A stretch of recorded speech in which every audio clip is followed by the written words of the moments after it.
One TV special report.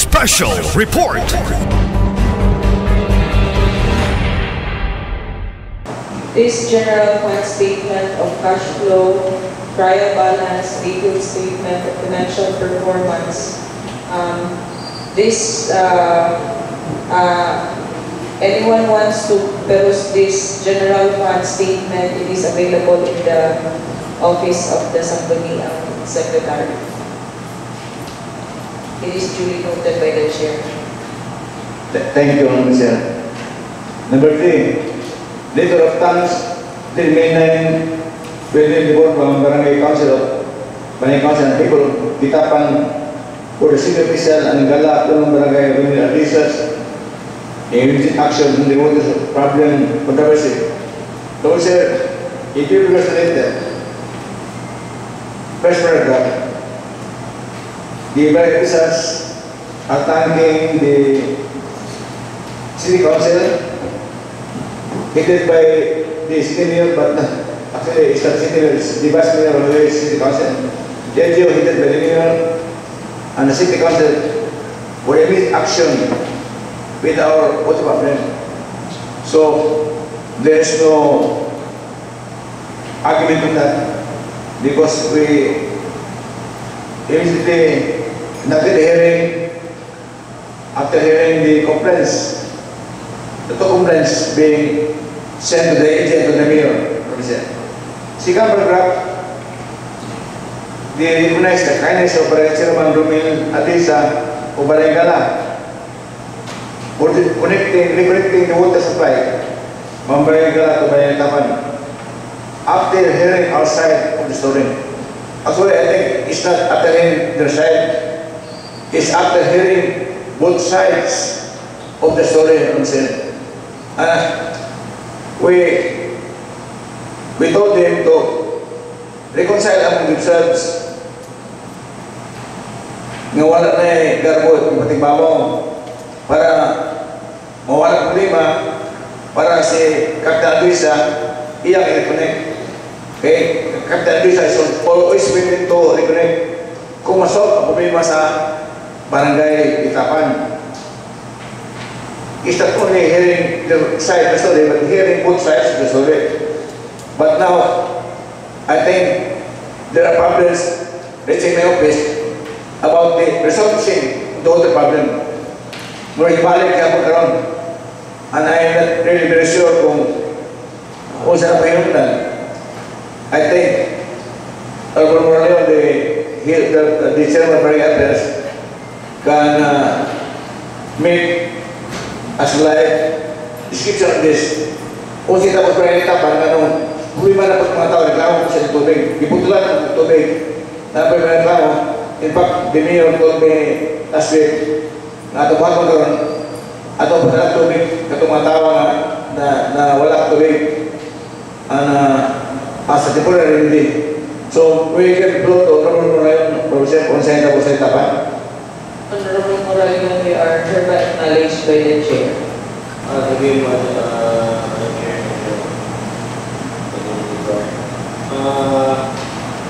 Bayan ni ilang hindi pa sa Itapan, nahiling naman wala siguro magkapit.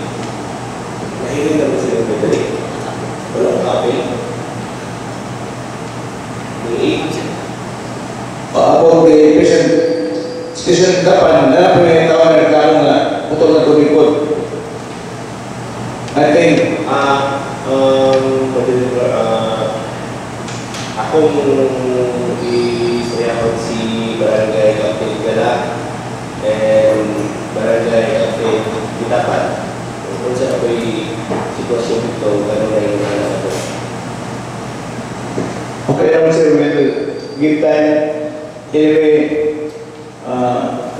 for this now, we have organization on May 21.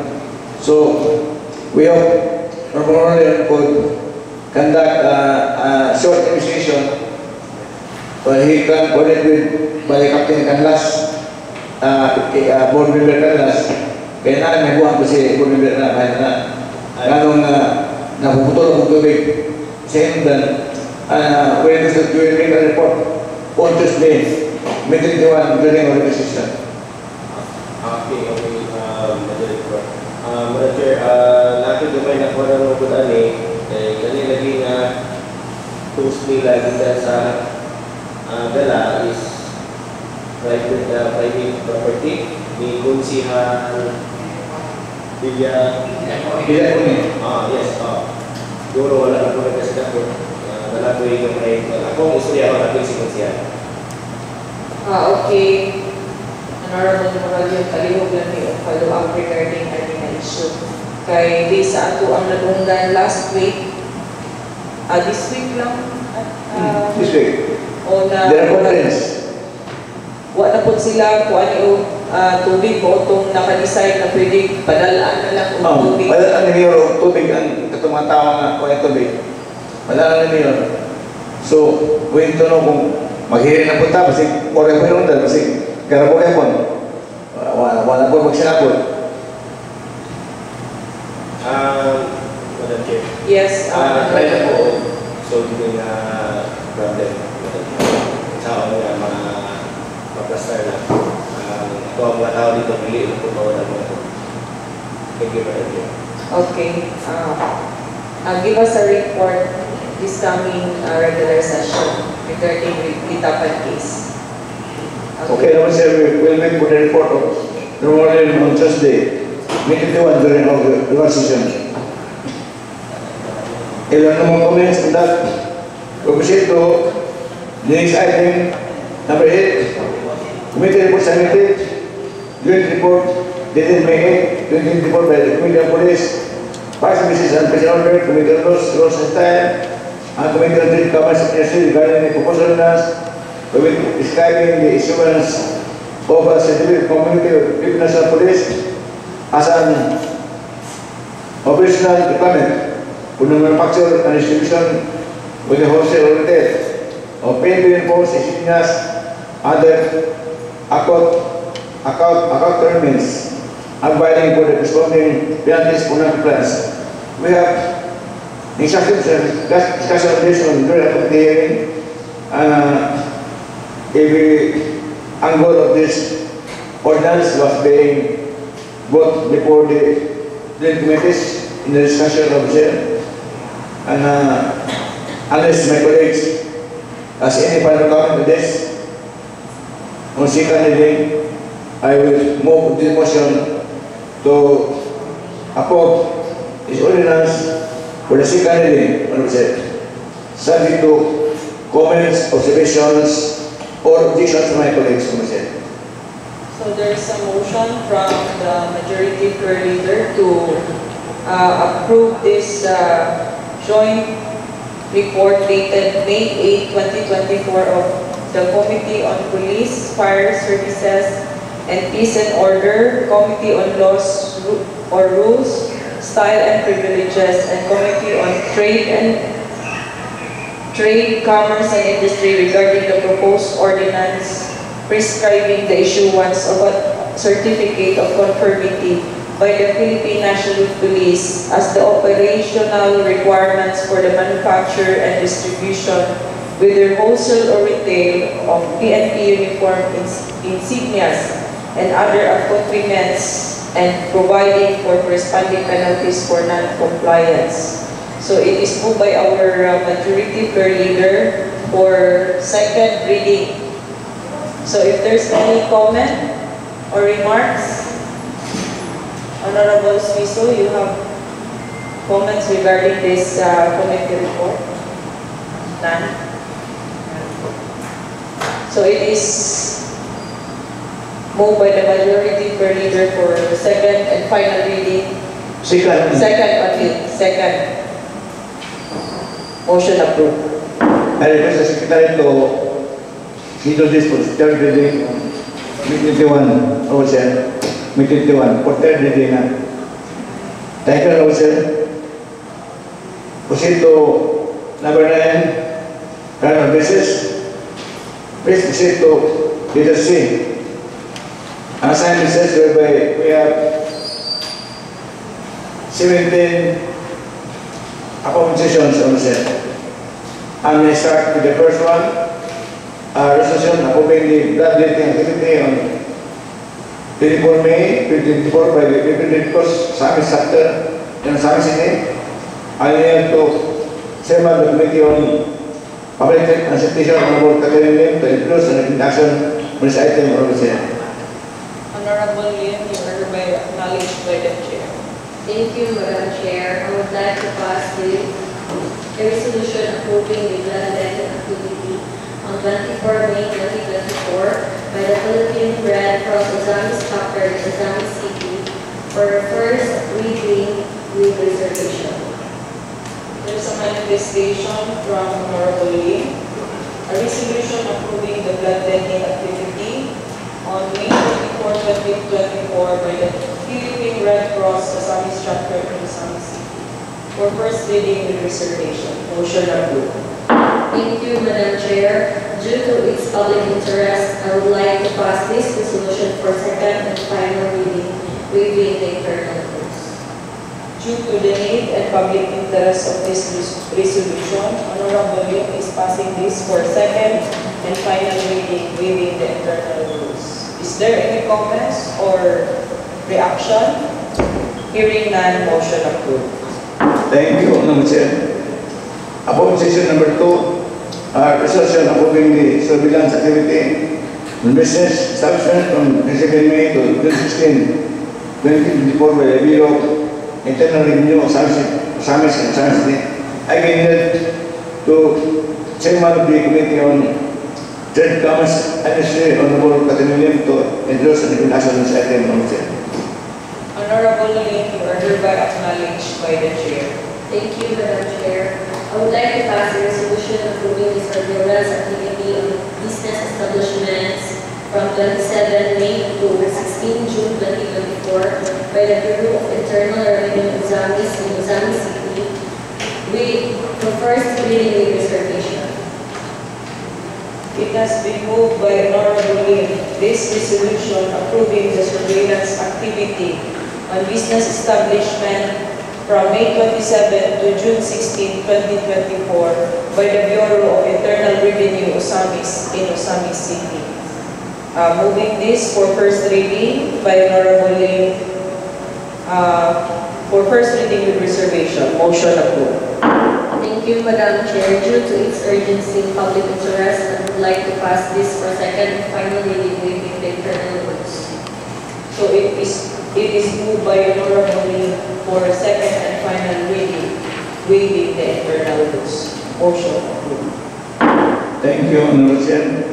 About session number 3, resolution approving the aesthetic planning and development seminar on May 29, 2024 in Barangay Sinosa by the Public Program Reform Provincial Office. I now yield to the co-chairman, the Committee on Agriculture and Agrarian Affairs, Honorable John Sakin, to introduce and introduce this item from Chair. Honorable Sakin, you are hereby recognized by the Chair. Thank you, Madam Chair. Honorable Chair, I move to pass a resolution approving the strategic planning and development seminar on 29 May 2024 in Barangay Sinosa by the Department of Agrarian Reform, Provincial Office, on first reading of reservation. It has been moved by Honorable Sakin, this resolution approving the strategic planning and development seminar on May 29, 2024 in Barangay Sinosa by the Department of Agrarian Reform Provincial Office for first reading with reservation. Motion approved. Honorable Chair, on this note, I move for the second and final reading with the internal rules. So it has been moved by Honorable Sakin for second and final reading within the for second and final reading within the internal rules. Is there any comments? Hearing none, motion approved. Thank you, Honorable Chair. About session number 4, resolution approving the investigation and inspection activity of accredited healthcare institutions and visitors in Samis City with the Philippine Health Insurance Corporation Regional Office number 10. And I have to Chairman, Committee on Public Health and Sanitation, Honorable Catherine Lim, to introduce and national this item on the Senate. Honorable Lim, you are hereby recognized by the Chair. Thank you, Madam Chair. I would like to pass a resolution approving the investigation and inspection activity of PhilHealth-accredited healthcare institutions and professionals in Luzon City by the Philippine Health Insurance Corporation Regional Office 10 for first reading with reservation. There is a manifestation from Honorable Lim, a resolution approving the investigation and inspection activity of PhilHealth accredited healthcare institution and professionals in Osami City by the Philippine Health Insurance Corporation Regional Office 10. It is moved by Honorable Lim for first reading with reservation. Thank you, Madam Chair. Due to its public interest and urgency, I would like to pass this for second and final reading waiving the internal rules. Due to the need of this resolution, it is moved by Honorable Lim for second and final reading, waiving the internal rules. Is there any comments? Hearing none, motion approved. Thank you, Honorable Chair. Position number 5. Resolution approving the conduct of inventory of small-scale mining sites and quarry and gravel permits by the Department of Environment and Natural Resources, Mines and Geoscience Bureau, DNR-NGB, within Osami City.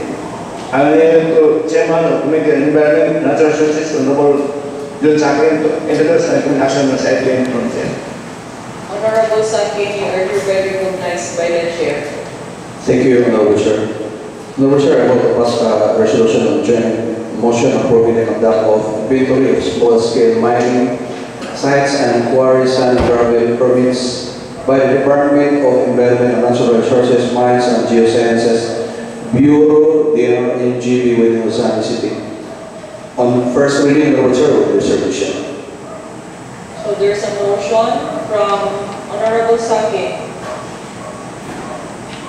A resolution approving the conduct of inventory of small-scale mining sites and quarry or sand and gravel permits by the Department of Environment and Natural Resources, Mines and Geoscience Bureau, DNR-NGB, within Osami City for first reading with reservation.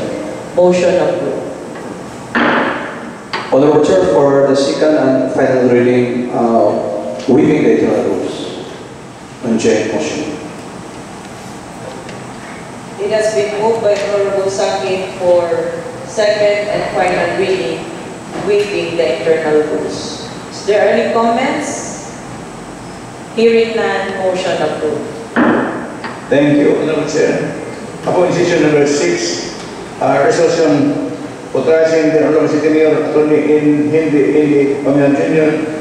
to enter into and sign on behalf of City Government of Osamis the service contract agreement with Osamis Tokita Dipolog Transport Service Cooperative, also the Transport, Land Transportation Organizing and Regulatory Board, and Infinite Aid Solution Services Incorporated for the Public Utility Vehicle Modernization Program. The Honorable Chair is the Chairman of the Committee on Cooperative, the Co-Chairman Honorable Ramna Isomde, and I will the member of Committee on Cooperative and Chairman of the Committee on Transportation Honorable Archer Nero to introduce and recommend this item on the Senate. Honorable Romero, you are hereby recognized by the Chair.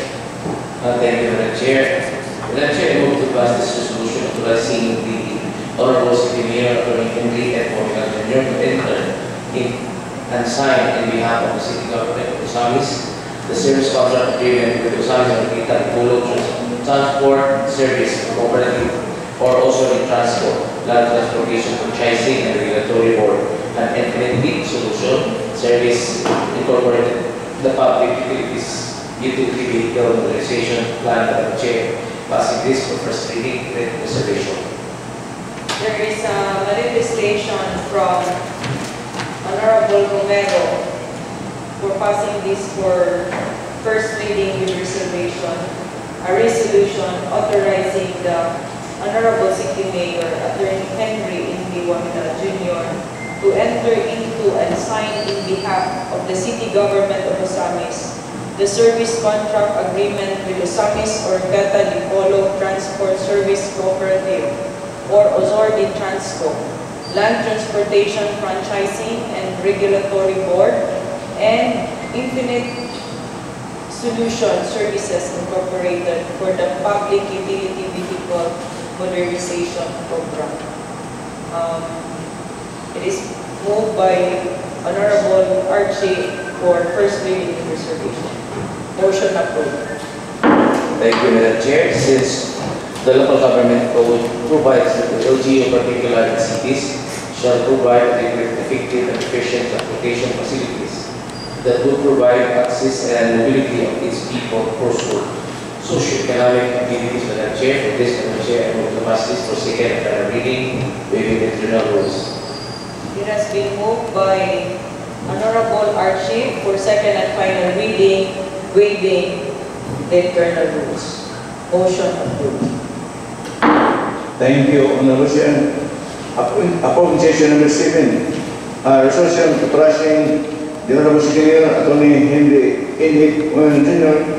to enter into and sign in behalf of City Government of Osamis the memorandum of agreement with Marcelino C. Reyes Integrated School for the implementation of the Rural Farm School Program. And I yield to Chairman of the Committee on Education, Honorable Cecilio Ko, to introduce and action on this item from the Honorable Ko, you are acknowledged by the Chair. Thank you, Madam Chair. Thank you, Majority Leader. I move to pass a resolution authorizing the Honorable City Mayor, Attorney Henry Indy Wamina Jr. to enter into and sign in behalf of the City Government of Osamis the Memorandum of Agreement with Marcelino C. Reyes Integrated School for the implementation of the Rural Farm School Program for first reading with reservations. It has been moved by Honorable Ko. This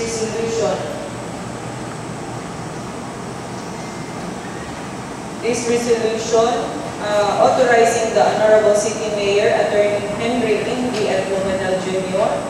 to enter into and sign in behalf of the City Government of Osamis the Memorandum of Agreement with Marcelino C. Reyes Integrated School for the implementation of the Rural Farm School Program for first reading with reservation. Motion approved.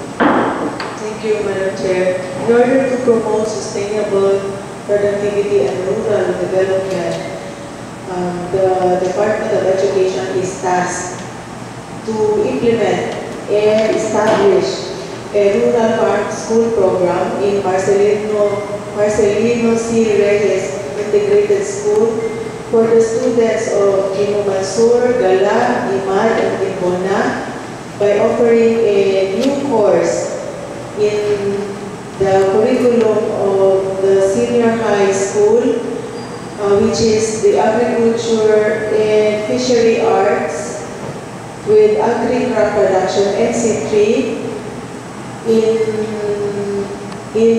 embedded in the program. So with this, Madam Chair, I move to pass this resolution for second and final reading, waiving the internal rules. Due to this, the need of this resolution, it has been moved by Honorable Ko for second and final reading, waiving the internal rules. Is there any comments? Hearing none, motion approved. Thank you, Honorable Chair.